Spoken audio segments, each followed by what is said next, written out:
네, 안녕하십니까. 한국사 능력검정시험 고급 이론 강의를 진행하고 있습니다. 지난 시간 저희가 개항 이후에 경제, 사회사 부분까지 살펴봤습니다. 사회사 파트는 중요한 내용은 아닙니다. 참고해서 보시고요. 특히 경제사 파트에서는 경제 국운동은 꼭 기억을 해 두십시오. 아시겠죠? 이 시간에는 개항 이후의 마지막 부분입니다. 문화사 부분이 되겠습니다. 지난 시간에 마지막에서 잠깐 말씀을 드렸습니다만은 이 단원은 근대 문화의 수용 방향과 내용을 정리하는 단원이 되겠습니다. 자주 출제가 된 부분은 아닙니다만은 간혹 근대 문명 시설에서 출제가 된 부분도 있거든요. 그래서 같이 염두를 해 두시면 되겠습니다. 먼저 과학기술의 수용의 그 방향 있죠. 우리가 말씀드렸던 지난 시간에 동도석입니다. 동도석이. 잠깐 보세요. 우리나라 개화의 방향이 동도석이에요. 무조건 받아들이자라고 하는 건 아니죠. 도는 정신문화입니다. 정신문화는 바로 동양의 거다 두고 기술문화는 서양의 것을 받아들이자라고 하는 겁니다. 중국도 마찬가지입니다. 중국도 개화의 방향은 중체, 서용이라고 그래서요. 몸뚱아리는 중국의 거다 두고 기술은 서양의 것을 참고하자, 서용입니다. 그리고 일본도 마찬가지인데 일본은 혼. 혼은 일본의 것이다 두고 화혼, 양체. 양은 서양입니다. 재는 기술이죠. 기술은 서양의 것을 받아들이자라고 하는 거죠. 대한제국 때 광무개혁의 방향을 뭐라고 그랬던가요? 9번 신참이라고 했습니다. 자, 구, 본, 신, 참이죠.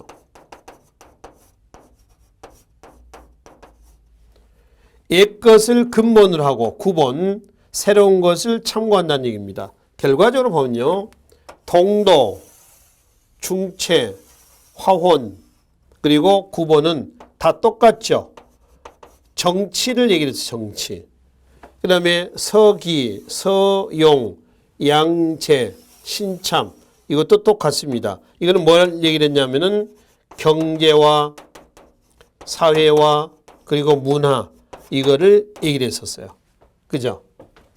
그래서 요거의 한계를 이제 극복하기 위해서 일본이 제일 먼저 이걸 뜯어고치자. 서양의 기술만 받아들일 게 아니라 이걸 우리 걸 뜯어고치자 해가지고 1868년에 메이지 유신을 단행을 한 거죠. 메이지 유신. 즉 명치 유신입니다.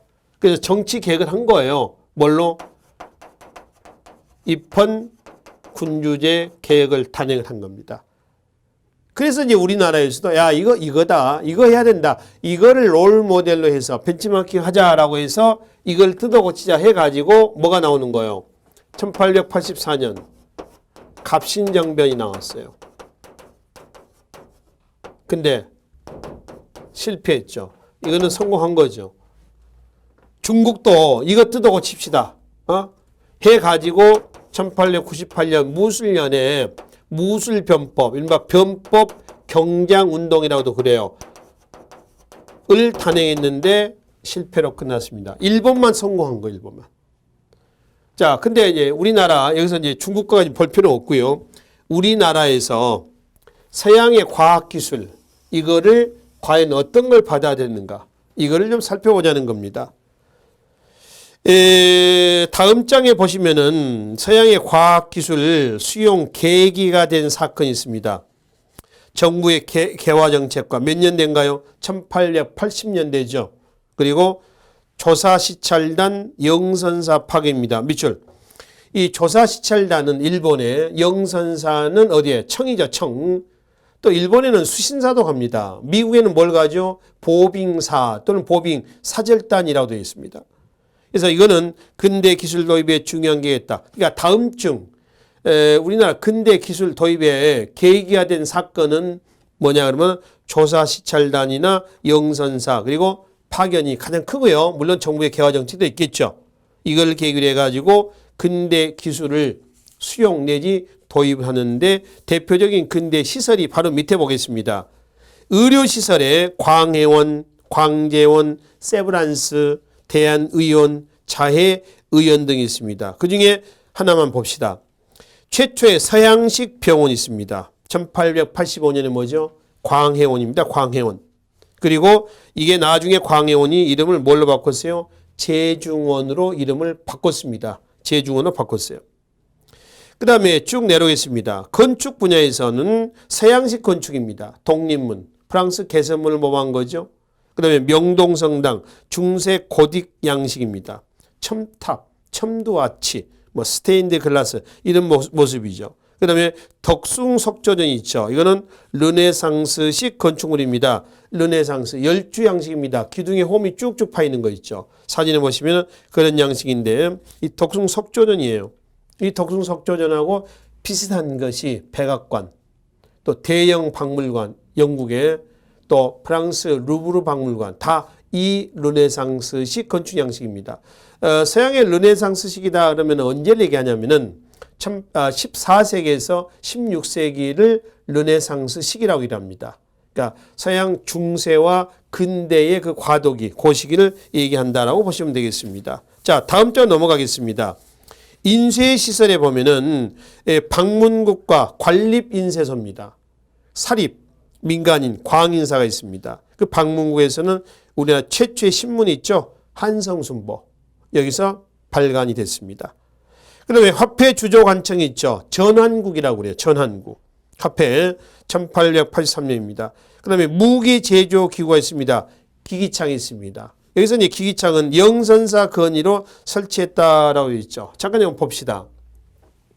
중국에서 중체서용, 중국의 개화운동이거든요.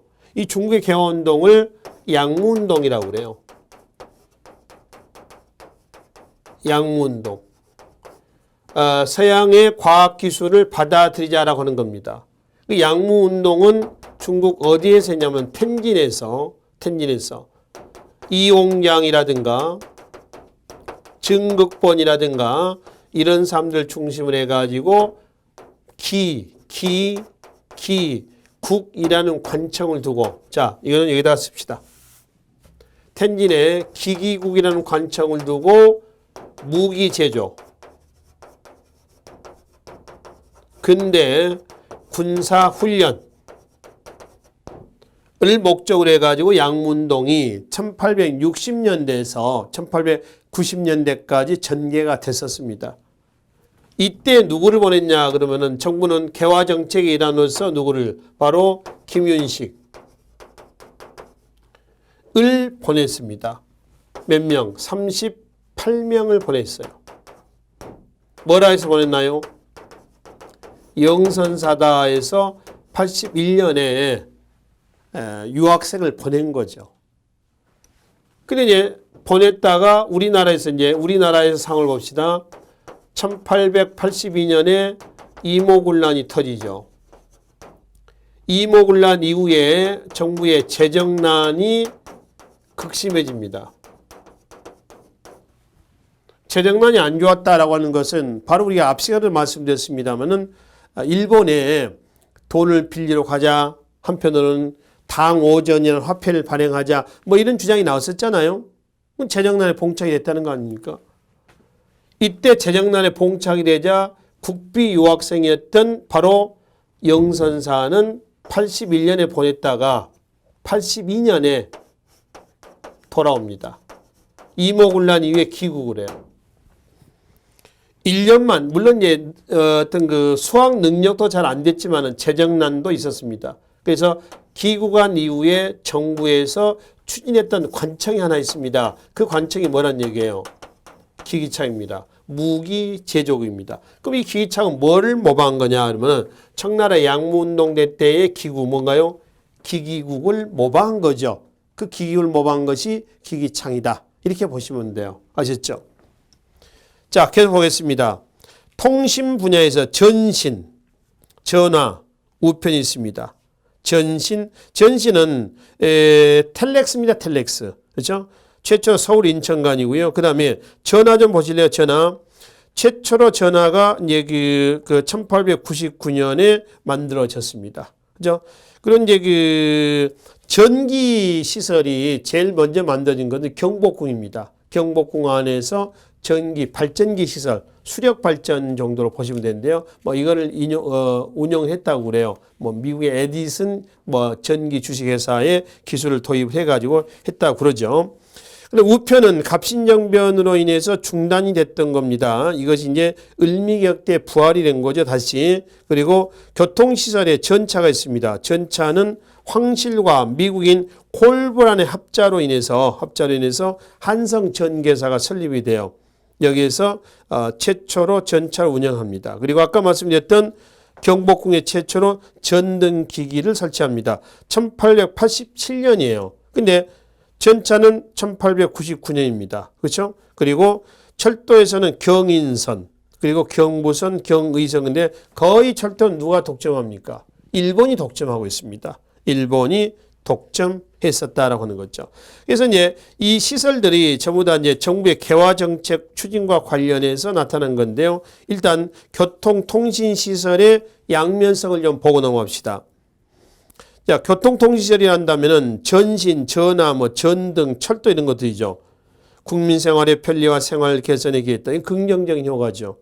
그러나 부정적인 측면도 있었습니다. 외세 이권이나 또는 침략 목적에 이용됐다. 그러니까 공짜는 없었다는 겁니다. 하나 주면서 두 개씩 가져가는 뭐 이런 양상이 된다라고 하는 것이죠. 이게 서양의 근대 시설들이 되겠습니다. 자, 다음 장 넘어가시면은 근대 교육과 국학운동에 대한 얘기겠습니다. 근대 교육은 밑줄 좀 그어봅시다. 우리나라 근대 교육은 몇 년대부터? 1880년대부터 시작이 됩니다. 1880년대 개화운동의 일환이었다. 그러니까 근대 교육의 목적이 아닙니다. 개화운동의 일환으로서 1880년대부터 시작이 됐습니다. 최초의 근대 사립학교가 있습니다. 원산학사죠. 여기서는 글 공부도 합니다. 무술 공부도 합니다. 평민 자제들도 여기에 입학을 합니다. 문과 무와 평민 자제 입학이에요. 아셨죠? 어디죠? 원산학사입니다. 근데 여러분 기억하실려나 모르겠습니다. 6세기 신라의 화랑도라든가 화랑도 이전에 5세기 고구려의 경당이라든가 6세기 신라의 화랑도라든가 지금 나와 있는 19세기 원산학사의 공통점이 이렇죠. 경당은 평양천도 이후에 장수왕대 때 사립학교죠, 지방에. 화랑도도 이 교육을 하죠. 원산학사 이겁니다. 그러니까 글 공부와 무술 공부와 평민자재 입학 이 세 가지 요건을 충족했던 우리나라의 교육시설은 이 세 가지예요. 그 다음에 이제 최초의 관립 영어 학습기관, 그러니까 요즘에 영어 학원 정도 되겠죠. 동문학. 그리고 최초의 근대 관립학교가 있습니다. 유경공원인데 1894년에 폐교를 합니다. 왜 폐교하냐면은 근대 교육에는 어긋난다. 왜냐하면 신분 입학 신문 제한이 있어요. 상류층 자제들만 뽑았다고 그랬잖아요. 학생들로. 이거는 근대적인 성격과는 거리는 멀죠. 그러면 하류층 신분이 낮다고 그래서 교육을 못 받는 것은 근대 교육이 아니잖아요. 그래서 1894년에 폐교가 됩니다. 그 다음에 밑에 근대 교육제도가 있습니다. 1895년 고종이 교육입국조서를 반포합니다. 이 교육입국조서에 3대 지표, 교육의 3대 지표가 있어요. 지, 양,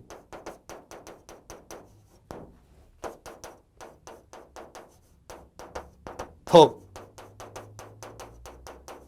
양, 그 다음에 체, 양입니다. 여러분 지, 덕, 체란 얘기 하죠. 지덕, 체. 지양, 덕양, 체양 그랬습니다. 이거를 완비한 온전한 사람을 교육을 시키자는 겁니다. 전인교육이에요. 온전한 인간을 양성하자. 전인교육. 아셨죠? 전인교육. 자, 계속 보겠습니다. 그리고 이제 이거 후속 조치로서 각종 소학교, 중학교 등의 학교들이 설립이 됐던 거죠. 그리고 이제 기타 밑에 학교는 관립학교 외에 사립학교가 있지 않습니까? 사립학교는 기독교 계통의 학교하고요. 그 다음에 민족주의자들에 의한 학교가 있습니다. 성격만 구분하십시오. 이건 뭐 별로 중요한 내용은 아닙니다만은 다음 장에 가시면은 배제학당과 그다음에 이화 여학교, 경신, 정신, 숭실, 배화 여학교 등이 있습니다. 이거는 미션 스쿨입니다. 지금 현재까지 남아있는 학교들이죠. 근데 바로 민족주의자들에 대한 학교가 있습니다. 보성학교부터 해서 뭐 신민회, 대성학교, 오산학교까지 있습니다. 이거는 민족주의자들에 대한 민족 교육이 목적이고요. 위에 나와 있는 미션 스쿨은 선교가 목적이에요. 먼저. 그러니까 선교가 목적이냐 아니면은 교육이 목적이냐 구분 좀 하시고, 우리나라 최초의 대학 교육은 1906년 숭실학교입니다. 그리고 1910년에 이화학당의 대학부가 설립이 되게 돼요. 하여튼 1906년 숭실학교에서 최초로 대학 교육을 실시했다는 점. 그 다음에 이제 국학운동이 있습니다. 국학이라고 하는 건 뭐냐 그러면은 국학, 우리 것을 얘기합니다. 우리 것. 그 중에서 국어, 그 다음에 국사, 이거를 국학이라고 그래요. 국학. 이 국학운동의 원류는 애국개몽운동의 일환으로서 실학에서 그 원료를 찾는다 해서 실학. 18세기 때 그 실학이 있죠. 실학의 3대 성격이 뭐였나요? 민족주의, 근대지향적, 민본주의, 그렇죠. 그 중에 왜 민족주의라고 그랬나요? 실학자들은 사림들이 생각했던 것과 같이 사림들은 우리는 중국의 코가 껴있는 역사다 이렇게 봤지만은 실학자는 그렇게 안 봤습니다. 중국 것은 중국 것이고 우리 것은 우리 것이다 이렇게 본 거죠. 우리 거에 대한 자주, 주체 이걸 강조했거든요. 그래서 우리 거에 우리 거 국어와 우리의 국사 연구에 열을 올렸던 실학에서 지금 여기 시기 이 시기 애국개몽운동의 일환으로서 실학에서 그 원료를 찾는다라고 하는 겁니다. 특히 을사늑약 1905년 11월 외교권을 박탈한 을사늑약 이후에 애국개몽운동의 일환에서 국학운동이 전개가 됐습니다. 그 중에 국사 분야부터 보기로 하겠습니다. 자, 근데 계몽사학이 있습니다. 이때는 이제 민족주의 사학은 아니고요. 애국개몽운동의 일환이에요. 그런 역사학이다라고 이제 보시면 됩니다. 그래서 다음 장에 보시면은 영웅전기를 보급한다거나 외국의 역사서를 보급한다거나 이런 것들이죠. 그러니까 영웅전기 그러면 뭐 거기에 신채호의 이순신전, 뭐 을지문덕전, 또 강감찬전 등 이런 게 있죠. 이런 역사책들 영웅전기를 써가지고 모든 사람들이 배포하는 겁니다. 읽고 이런 영웅처럼 우리 애국개몽운동 하는데 항일운동 하는데 이 영웅처럼 이런 사람들이 많이 등장해 주기를 간절히 기원하는 그런 마음 속에서 영웅전기를 보고하는 거죠. 외국의 역사서도 있습니다. 미국 독립사, 월남 만국사, 피터 대제, 피터, 그 다음에 서사, 건국 서사, 스위스를 얘기합니다. 이태리 독립사 등 이런 것들을 소개 보고합니다. 읽고 이래서 이런 나라는 흥했다. 이래서 이런 나라는 망했구나. 우리 정신 차리자. 민족의식 고취의 목적이 되는 거죠. 또 국사 교과서를 편찬한다거나 또 신채호 독사실론에서 민족주의 역사학의 연구 방향을 제시합니다. 왕조 중심의 역사가 아니라 민족 중심의 역사를 서술해서 민족주의 역사학의 연구 방향을 제시한 사람이에요. 누구요? 신채호 독사실론이죠. 그 다음에 조선광문회를 만들어서 최남선은 박은식과 함께 민족의 고전을 정리 가능합니다. 우리 것에 대한 연구를 하는 겁니다. 이게 국사 분야에서의 애국개몽운동이고요. 밑에 국어 분야에서는 여러 개 나와 있습니다만 하나만 좀 기억해 둡시다. 그중에 서유견문입니다. 국한문체 보급에 기여했다는 서유견문. 누구죠? 육일주의입니다. 단순히 이거는 뭐 서양의 기행문이 아닙니다. 뭐 거기 얘기한 대로 근대화의 방약서다. 그러니까 외국의 문물을 보고 우리도 어떻게 해야겠다라고 하는 근대화의 지침서의 지침서. 국한문체 보급에 공헌했다, 기여했다라는 의의를 부여를 하고 있습니다. 그리고 이제 언론기관에서 순한글로 된 신문이 있죠. 독립신문하고 제국신문입니다. 제국신문은 부녀자를 대상으로 한 신문을 제국신문이다라고 말씀을 드렸습니다. 그 다음에 문학과 예술과 종교 분야에서 개항 이후에 나타난 새로운 분야입니다. 특징적인 것만 좀 보기로 하겠습니다. 신소설은 순한글 소설이에요. 순한글입니다. 이인직의 혈의누, 귀의성, 이해조의 자유종 등이 있습니다. 언문일치 문장이라고 했죠. 순한글 소설, 신소설. 신체시로는 기존에 뭐 사륙 변여체라든가 이런 형식을 맞추는 시들이 많이 나오죠. 과감하게 탑합니다. 신체호. 해에게서 소년에게. 그러니까 여기서 해는 태양을 얘기하는 건 아니죠. 바다해를 얘기를 하고 있습니다. 근데 번역문학을 보시면은 이 번역문학도 민족 의식 고취하는 데는 기여를 했습니다만은 부정적인 면도 있습니다. 무분별한 수입 소개로 인해서 나중에 식민지 문학의 토대를 만들어 놨다는 점. 이건 이제 부정적인 측면에서 보시면 되겠습니다. 나와 있는 철로 역정, 이솝 이야기, 로빈슨 표류기, 걸리버 여행기 등 이런 것들이 여기에 해당이 되겠습니다. 예술계하고 종교계에서의 변동은요. 역시 특정 예술, 특정 종교계의 특징적인 활동만 잘 매치만 좀 시켜놓으세요. 음악 분야에서는 창가를 좀 보겠습니다. 창가는 요즘에 얘기하는 뭔가요? 유행가입니다. 신식 노래입니다. 유행가는 그 시대 상황을 반영합니다. 그러니까 거기 보면 뭐 독립가, 권학가, 학문을 권하는 겁니다. 애국가, 한양가 이런 것들이 있고요. 연극 분야에서는 최초의 서양식 극장 뭐예요? 원각사입니다. 원각사. 여기에서 은색의 치악산 등이 공연이 됐다고 그래요.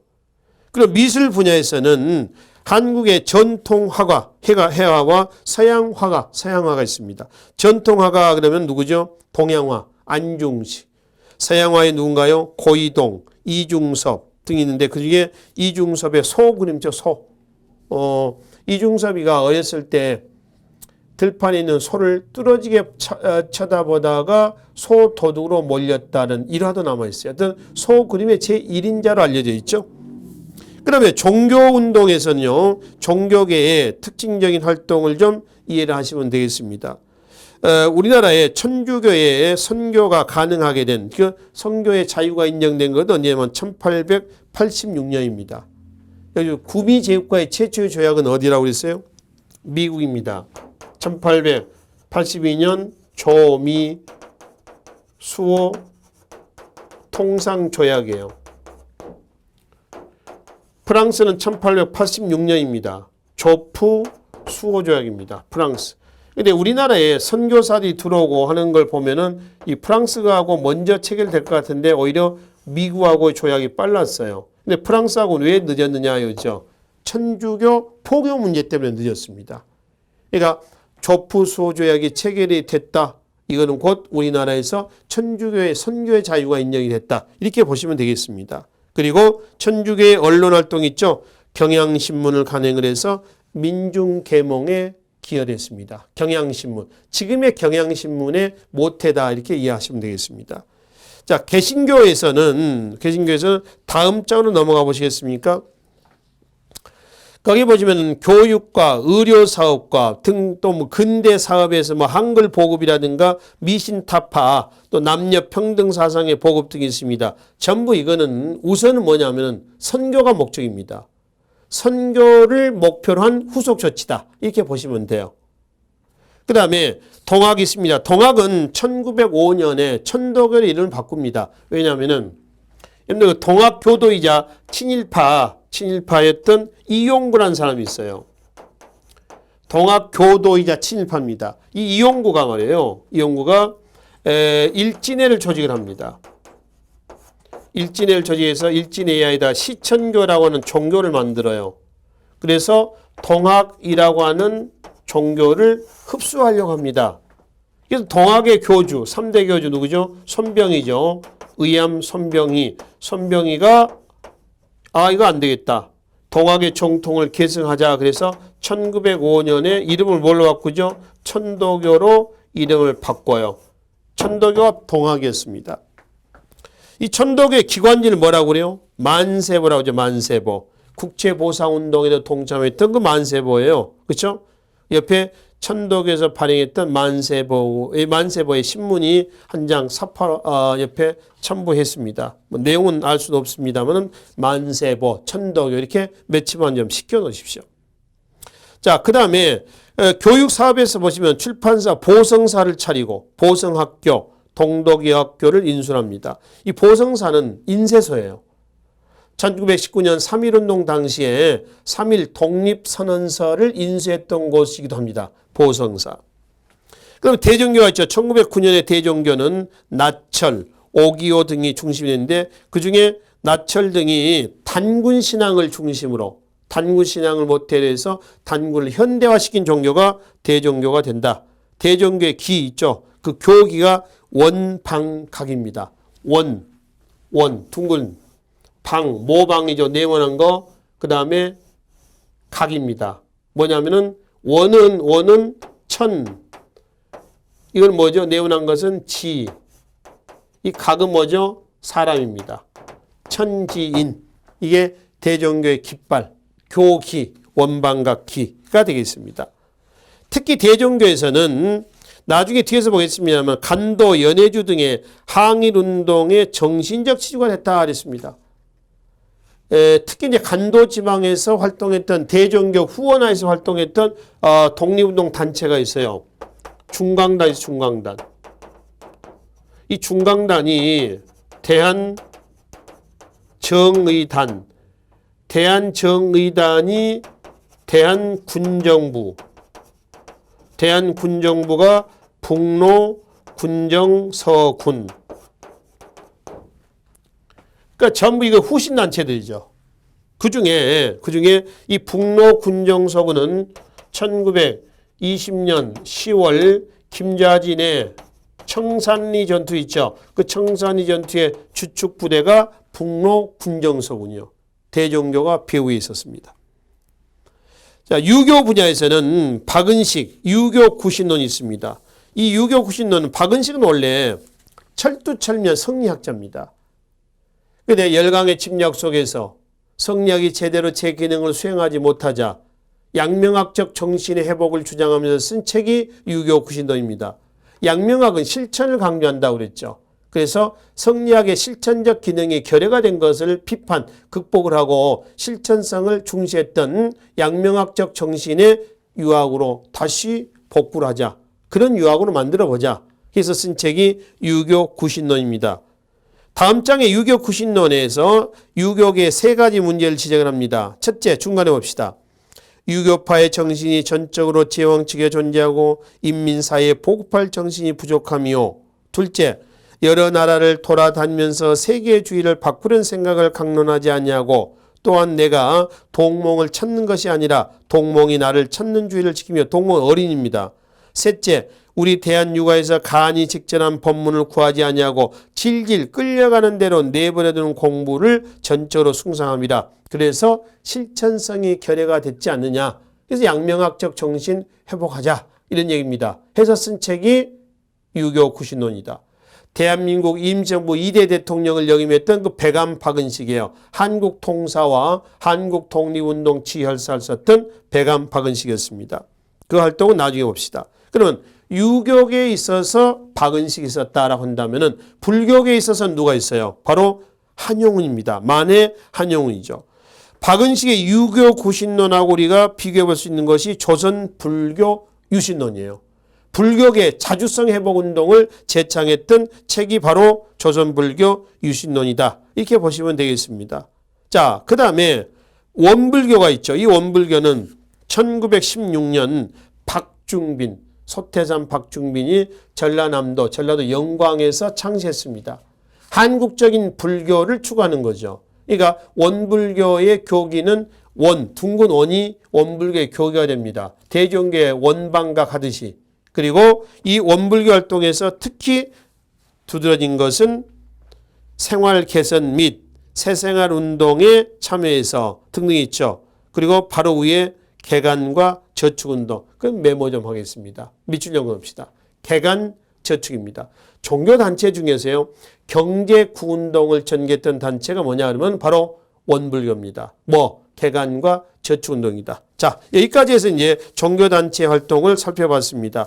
이 단원에서는 특정 종교의 특징의 활동만 잘 매치점 시켜 놓으시고요. 근대 시설을 묻는 문제들이 가끔씩 출제가 됩니다. 눈여겨서 봐주시면 되겠습니다. 그래서 여기까지 개항 이후의 정치, 경제, 사회, 문화 사건이 마무리하고요. 다음 시간에는 일제 국권 피탈 과정, 일바 민족 독립 운동기죠. 거기서부터 살펴보기로 하겠습니다. 수고하셨습니다.